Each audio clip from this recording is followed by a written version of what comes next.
Le G7, qui réunit les 7 plus grandes puissances économiques mondiales, se poursuit à Biarritz en France.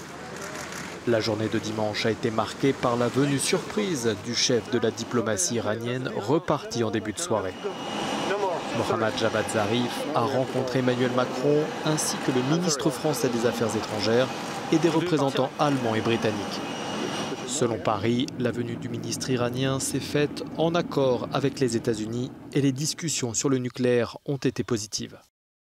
Mohammad Javad Zarif a pour sa part indiqué sur Twitter que la diplomatie iranienne continue de chercher un accord constructif et que le chemin à parcourir est difficile, mais que ça vaut la peine d'essayer. Sa venue fait suite au dîner de samedi soir au cours duquel le sujet iranien a été abordé. Très bien. Cette discussion sur l'Iran a dégagé 2 lignes de force communes.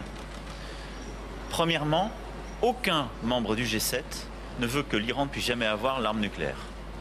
Deuxièmement, tous les membres du G7 sont profondément attachés à la stabilité, la paix de la région et donc ne veulent pas engager des actions qui puissent nuire à celle-ci. Interrogé sur la venue de l'émissaire iranien, Donald Trump a répondu par un no comment. Les Européens essaient de convaincre Washington d'alléger les sanctions sur le pétrole iranien en échange d'un retour de Téhéran à ses engagements de l'accord de Vienne qu'il a cessé de respecter depuis 2 mois. Mais leur marge de manœuvre reste limitée. Donald Trump est déterminé à exercer une pression maximale sur l'Iran, même s'il se dit prêt à discuter avec la République islamique. Le sommet se poursuit ce lundi avec notamment au programme une session de travail consacrée au climat, à la biodiversité et aux océans.